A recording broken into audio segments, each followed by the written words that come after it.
In the United States of America, circa 1900, a woman was not considered equal to a man. A woman could not even visit a voting booth and choose her government representative. And a black woman? Well, that was one more step down. She had to take a back seat to everybody. So imagine what it was like to be a fly on the wall in Richmond in 1925 and see Maggie Walker leading a meeting of the board of directors of the company she owned. Maggie Walker giving the orders to men. Maggie Walker building a business.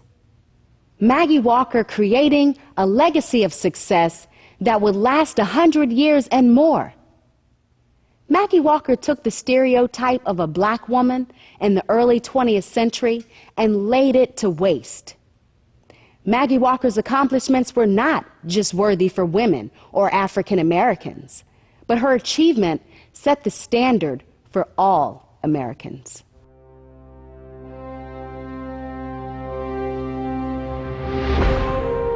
Industry, business, capitalism. These are universal truths about our American culture. That's how our modern economy was built. In the early 20th century, segregation created an entirely separate economy complete with successful African American entrepreneurs. In Richmond, Virginia, young Maggie Walker was about to become a big part of that economy. Slavery is over, and you have public education, mass education, so African Americans are able to get these jobs that require formal education, such as lawyers, doctors, teachers. They're able to get those roles.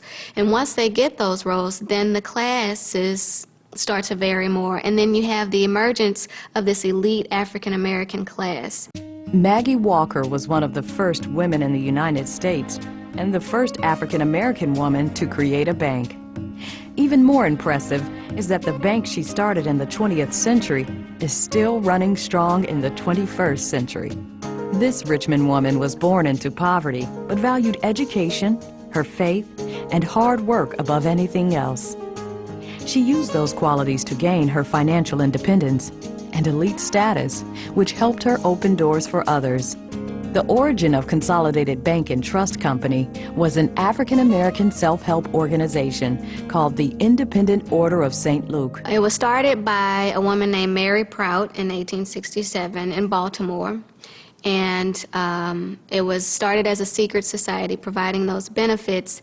And then as the decades went on, the organization grew. It provided more streamlined insurance, membership grew, and things like that. And on until the 1890s, the membership declined, the funds were in the hole, basically, and then someone nominated Maggie Walker to be the leader, the right-worthy Grand Secretary of the organization, and she took that role in 1899. Mrs. Walker met the obstacles of poverty and segregation with a deft creativity. When she took charge of St. Luke, the organization had only $32 in assets and more than $400 in debt.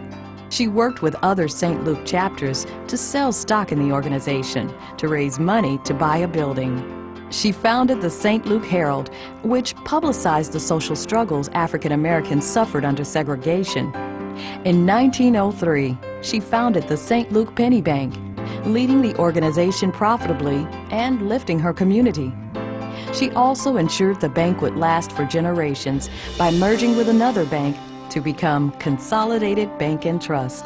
She urged African Americans to start their own businesses, and one of the ways in which she implemented that was starting that bank, the St. Luke Penny Savings Bank, and in that way she was able to provide loans to African Americans so that they could acquire property and start their own businesses, and she saw through to the end that what she was preaching, this African American sustainability, was actually working. These success stories put Maggie in demand as a public speaker, and every opportunity she had, she pushed African Americans to invest in their own community, and she demanded that women be given equal opportunities as men. Let woman choose her own vocation, just as man does his, she once said. Let her go into business. Let her make money. Let her become independent. Maggie Walker's ingenuity, innovative spirit, and a heart as kind and big as all of Virginia changed perspective. She let nothing stop her. She made sure that she saw her dreams and her goals through to the end.